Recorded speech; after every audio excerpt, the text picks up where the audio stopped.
Friday Night Sports Extra is brought to you by your local Inland Northwest Honda dealers. Go Bulldogs, here we go. Here we go, Bulldogs, here we go. Here we go, Bulldogs, here we go. Gonzaga Prep cheerleaders joining us here in the studio. We're going to be covering as many cheerleaders as we can from as many games as we can. But Gonzaga Prep is here in the house, and a lot of energy. Our energy level is gone up. That's what they're here to do. They're here to raise the energy level for us and then help us get through these highlights as well. Gonzaga Prep is here, right? Gonzaga Prep? Gonzaga Prep is the first game. Hosting Mount Spokane, a very interesting contest, a little 3A, 4A battle here. Mount Spokane cheerleaders were there taking their act on the road tonight. 3-0 Wildcats, but things in the final 2 minutes. Mike Shoup weaves his way through the defenders, carries tackles into the end zone, 10-0 Mount Spokane. But Prep would answer right before the end of the half. A big kickoff return, and then Liam Bell goes to the end zone to Blake Bottom. 40 seconds left. It was 10-7 at the half. Prep takes its first lead of the game to start the third. On the option to pick to Nick Johnson. Breaks one tackler, takes another in the end zone. It was 14-10 Prep. Mount Spokane cut the lead to 2 with a safety, but then the defense comes up huge. Wildcat quarterback Mac Pulliam fumbles into the hands of Connor McKenna. Look at him go through an earthquake. 62 yards to the earthquake. 20-12 at that point in Prep, and that touchdown was the difference in the game. Gonzaga Prep wins it 28-25. All right. North Central and University here tonight. Titan cheerleaders in action on cheerleader night. Opening drive for the Titans. Fly sweep. They give it to Tanner Chase. Gets to the edge and then outruns Indian defenders into the end zone. Then I got to catch him 7-0 at that point in time. Tough night for North Central. Shane Pethers gets the low snap and then he can't hang on to it. And then it's Titans Tyler Rickey, the ball loose. Gage Anderson recovers. That led to this hard running by Bryce Williamson. Lean, and then he's his own referee. Touchdown! Good call, Bryce. 14-0. Titans not done in the first quarter. This time up top, Logan O'Neal, the pump fake, and then Stephen Pesh. 21-0. 4 minutes left in the first. Yeah, not a good night for the Indians as the Titans on homecoming night. The dance will be a happy one. They win it big. I think there's one unbeaten team in the GSL right now. I think there's one. Who? Anyone? Is that? It's Gonzaga Prep. Okay, well, we're going to continue GSL play right now and take it to Meade and Rogers playing at Albee Stadium. First quarter, Josh Richter taking it up the left side, and he scores from 7 yards out. Panthers go up 7-0. Ensuing Rogers drive. Pirates in the red zone, and Brandon Schaefer gets picked off by Bo Skinner. He returns it 20 yards. And the next play for Meade, Sam Brown getting the handoff, taking it up the left side, and he cuts it back at the 40-yard line and finishes off the 62-yard run. Panthers go on to win this one as they win it 49-0. Ferris taking on Lewis and Clark. This game also at Albee Stadium. Fourth quarter, picking it up late. Mitch Pike hitting Aaron Laurier over the middle, takes it up the left, and he is gone. 64 yards, and Ferris goes up 16-10. With just over a minute left, 4th and 15 for Lewis and Clark. Jordan Summers going deep to Justin Voigt, and he brings it in for the touchdown. So the Tigers go up 21-16 with 1:05 to play. Next drive, this is Ferris answering. Pike rolling to his left, goes deep to Laurier again.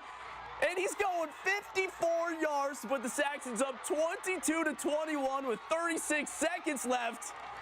And that's where we're going to leave you on this one. But how about the Tigers? They drive and get the field goal, and they win it 24-22. And you know what else is exciting? Dallas Hammer's exciting. Last night, the Shadle Park Highlanders took on the Central Valley Bears at Joe Albee Stadium. Now, it was homecoming for the Highlanders, but the Bears got it going first. First quarter, Tanner Sloan drops back, and he finds Tucker Stout. Great catch here by Stout. And look at the motor, just drags this guy along all the way down to the 5-yard line. But CV settles for the field goal. Now, Shadle Park answered in the second. Brett Rippon connecting with George Pillamai, slips the tackle and gets great blocking right there. That's 47 yards for the score. Now, this game was back and forth all night, but in the end, Brett Rippon and the Highlanders were just too much to handle. Sam Stratton hauls down that touchdown. And Brett Rippon surpasses 10,000 career passing yards as the Highlanders win this one close, 47-33. Just like in life, I always get stuck in the back. I don't know why. I'm always the base on the pyramid. I'm stuck in the back. Over to North Idaho, Coeur d'Alene taking on Highland in a rematch of the state title game a year ago. Plenty of cheerleaders out there trying to break a record for most cheerleaders. But you know what? They're playing soccer out there. Nothing but field goals here. Connor Atkinson knocks it through for Highland 3-0. Defense just downright nasty tonight. Coeur d'Alene's high-powered offense was a tough time getting going. Austin Lee with nobody to throw it to.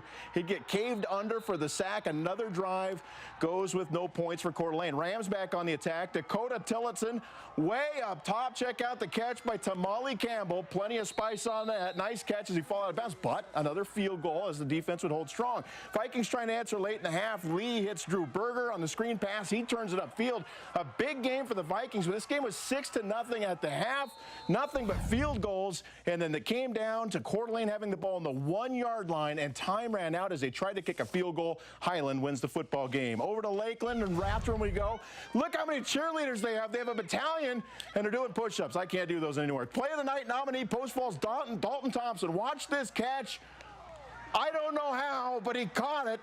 That's Jacob Koski on the catch. He takes it up for a 72-yard touchdown all the way to Dashko for a king cone. Still wondering how he caught that ball. Lakeland not done. Tyrell Derrick on the rollout throws back to his receiver. That's Jason Rose wide open and in the end zone he goes. Hawks trying to have a comeback, but Post Falls was clicking tonight. Thompson under pressure, scrambled, look for a guy, dumps it off to his running back. That's Austin Jackson, the center fielder for the Mariners and the running back for Post Falls. That's a 50-yard gain. Post Falls looking good on offense tonight, 41-21.